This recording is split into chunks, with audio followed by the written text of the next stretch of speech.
Hello everyone, this is Abhijit and welcome to my YouTube channel. तर आज आपण शिकणार आहोत 10th स्टँडर्ड बायोलॉजीचा second chapter, that is nothing but life process in living organism part 1. तर आपल्या सगळ्यांना माहिती आहे की आपल्या शरीरामध्ये डिफरंट सिस्टीम काम करतात. तुम्ही सुद्धा सर्वजण शिकलेले असाल 9th मध्ये, 8th मध्ये, 7th मध्ये की आपल्या शरीरामध्ये डिफरंट सिस्टीम काम करत असतात, जसं की respiratory system, circulatory system, muscular system, excretory system. हे डिफरंट सिस्टीम आपल्या शरीरामध्ये काम करत असतात. तर आता हे डिफरंट सिस्टीम तर काम करत असतात, पण ते असंच काम करतात का? त्यांना कशाची तरी गरज असते. ठीक आहे, तर कशाची गरज असते बेटा? एनर्जीची गरज असते, राईट. ते एनर्जी लागते ते काम करण्यासाठी, कारण काय करतात, डिफरंट सिस्टीम आपल्या शरीरात काम करतात, तर त्यांना कशाची गरज असते? एनर्जीची गरज असते. आता आपल्याला सुद्धा बघा, मी तुम्हाला शिकवतोय तर मला एनर्जीची गरज असते का नाही, राईट. माझी बायको मला जेवण करून दिल्यानंतर तरच मी खाणार आहे आणि मला एनर्जी येणार आहे आणि मी तुम्हाला शिकवणार आहे. यस और नो, राईट. तसेच तुम्ही जेवण केल्यानंतरच तुम्हाला काय येणार आहे बेटा? एनर्जी येणार आहे, आणि एनर्जी आल्यानंतर तुम्ही खेळायला जाणार आहे. जे काही काम करायचं आहे तुम्ही ते काम करणार आहे. तसंच आपल्या शरीरामध्ये सुद्धा डिफरंट सिस्टीम काम करतात, तर त्यांना सुद्धा काम करण्यासाठी कशाची गरज असते बेटा?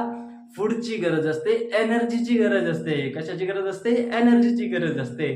तर आता ठीक आहे, तर आता हे बघा, एनर्जीची गरज असते. तर आता ही एनर्जी तयार कुठं होते नेमकं? बरोबर आहे की नाही? क्वेश्चन आहे. आतापर्यंत तुम्हाला जर माहीत असेल तर ठीक आहे, माहीत नसेल तर आज माहिती होईल तुम्हाला. तर ही जी एनर्जी बनते आपल्या सेलमध्ये बनते. कुठं बनते बेटा? सेलमध्ये बनते, राईट. आता सेल आपल्या शरीराच्या प्रत्येक भागामध्ये आहेत, बरोबर आहे. आता तुम्हाला क्वेश्चन पडलेला असेल बेटा की आता सेल तर आपल्या शरीराच्या प्रत्येक भागामध्ये आहेत आणि एनर्जी कुठे बनते? तर सेलमध्ये बनते. तर सर, आम्ही तर अन्न तोंडानं खातो, ते जातं स्टमक मध्ये, मग आता शरीराच्या प्रत्येक भागामध्ये ते अन्न कसं पोहोचणार आहे? कारण सेल तर कुठे येतं? शरीराच्या प्रत्येक भागामध्ये आहे. डोंट वरी, मी तुम्हाला सांगतो की हे जे फूड असतंय, ठीक आहे, ते शरीराच्या प्रत्येक भागापर्यंत पोहोचतंय कसं? Don't worry, I am here to tell you, right. ठीक आहे, सगळ्यात आता त्याच्यानंतर एक गोष्ट जाणून घेऊया की एनर्जी बनवण्यासाठी फक्त आणि फक्त फूडचीच गरज असते का बेटा? नाही. तर फूड सोबत आपल्याला दुसऱ्या एका गोष्टीची गरज असते, त्याला आपण म्हणतो ऑक्सिजन. विदाऊट ऑक्सिजन आपण जगू शकतो का? नाही. तर फूड बनवण्यासाठी, एनर्जी बनण्यासाठी आपल्याला कशाची गरज असते बेटा? फूडची गरज असते आणि ऑक्सिजनची गरज असते. ठीक आहे, तर आणि एनर्जी कुठं बनते बेटा? सेलमध्ये बनते. कुठं बनते?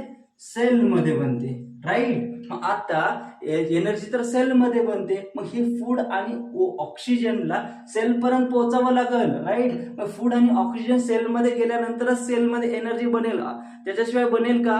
नाही. मग आता क्वेश्चन दुसरा पडला असेल तुम्हाला की बाबा आता हे सेलमध्ये फूड कसं जातं, किंवा फूड सबस्टन्सेस कसं जातात आणि ऑक्सिजन कसं जातं? ओके, चला, डोंट वरी, मी आहे ना. तर तुम्हाला सगळ्यांना माहिती आहे की आपल्या शरीरामध्ये सर्क्युलेटरी सिस्टीम आहे. मग आता हे जे सर्क्युलेटरी सिस्टीम आहे आपल्या शरीरामध्ये प्रत्येक ठिकाणी पोहोचलेली आहे, राईट. तर आता प्रत्येक ठिकाणी पोहोचलेली आहे, तर सर्क्युलेटरी सिस्टीम आपल्या डायजेस्टिव्ह सिस्टीम पर्यंत सुद्धा पोहोचलेली आहे की नाही? आपल्या स्मॉल इंटेस्टाईन पर्यंत सुद्धा पोहोचलेली आहे की नाही? मग आपण जे अन्न खातो ते कुठं जातं बेटा?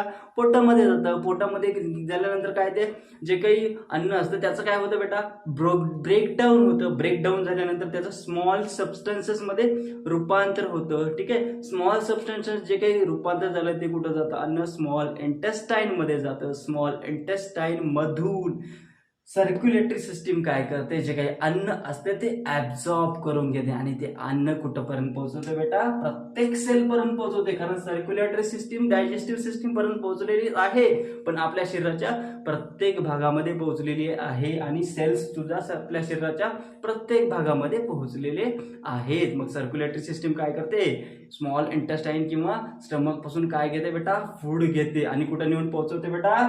तर सेलपर्यंत नेऊन पोहोचवते. सर, आता आम्हाला तर समजलं की फूड सेलपर्यंत कसं जातं, पण आता सांगा आम्हाला की ऑक्सिजन हे जे आहे सेलपर्यंत कसं जातं? ओके, अरे डोंट वरी बेटा, मी आहे सांगायला.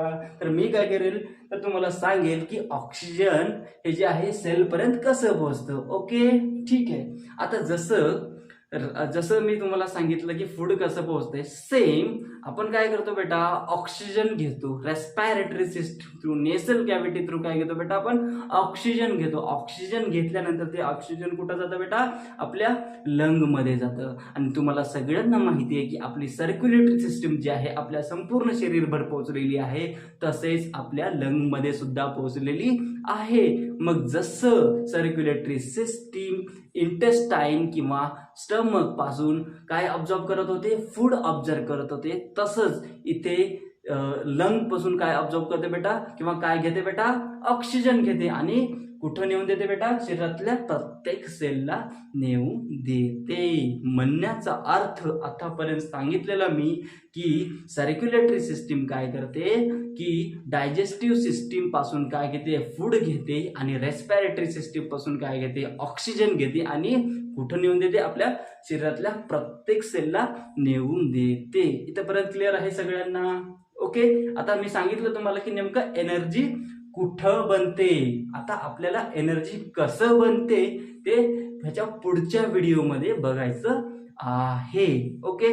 तर ठीक आहे. आता आपल्याला कुठलं पण काम करण्यासाठी किंवा आपल्या शरीरामध्ये जे काही सिस्टीम आहेत त्यांना काम करण्यासाठी एनर्जीची गरज लागते. आणि एनर्जी कुठं बनते तुम्हाला माहिती आहे, आणि कशापासून बनते एनर्जी हे सुद्धा मी तुम्हाला सांगितलेलं आहे. आणि ते जे काही ऑक्सिजन आणि फूड आहे तर ते सेलपर्यंत कसं पोहोचतात हे सुद्धा मी तुम्हाला सांगितलेलं आहे. ठीक आहे. आता एनर्जी बनते तर फूड पासून आणि ऑक्सिजन पासून. आता फूड मध्ये सुद्धा कशापासून बनते नेमकं, फूड तर आहेत, आता वेगवेगळ्या प्रकारचे फूड आहेत.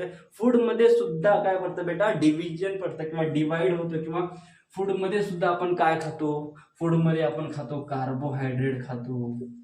काय खातो, कार्बोहायड्रेट खातो. त्याच्यानंतर दुसरं काय खातो आपण, प्रोटीन खातो. काय खातो, प्रोटीन. आणि दुसरं काय खातो, फॅटी सबस्टन्सेस सुद्धा आपण खातो. राईट. तर नेक्स्ट व्हिडिओमध्ये आपल्याला काय बघायचंय, कार्बोहायड्रेट, प्रोटीन आणि फॅट बद्दल इन डिटेल बघायचंय. म्हणजेच काय की कार्बोहायड्रेट पासून, कार्बोहायड्रेट खाल्ल्यानंतर आपल्याला किती एनर्जी भेटते, तर कुठल्या कुठल्या फूड कंपोनंट पासून आपल्याला काय भेटते, कार्बोहायड्रेट भेटते, कुठल्या काय काय खाल्ल्यानंतर आपल्याला कार्बोहायड्रेट भेटते, काय खाल्ल्यानंतर आपल्याला प्रोटीन भेटतं, काय खाल्ल्यानंतर आपल्याला फॅट भेटतं, हे इन डिटेल आपल्याला नेक्स्ट व्हिडिओमध्ये, नेक्स्ट लेक्चरमध्ये बघायचं आहे. तर आय होप तुम्हाला माझा जे काही शिकवलेलं आहे मी तुम्हाला समजलेलं असेल. आणि नेक्स्ट व्हिडिओमध्ये याच्यापेक्षा बेटर क्वालिटी कशी येईल मी 100% इम्प्रूव्हमेंट करेल आणि तुम्हाला याच्यापेक्षा बेस्ट व्हिडिओ प्रोव्हाइड करेल. तर शिकण्यासाठी stay tune. Thank you so much. Bye bye.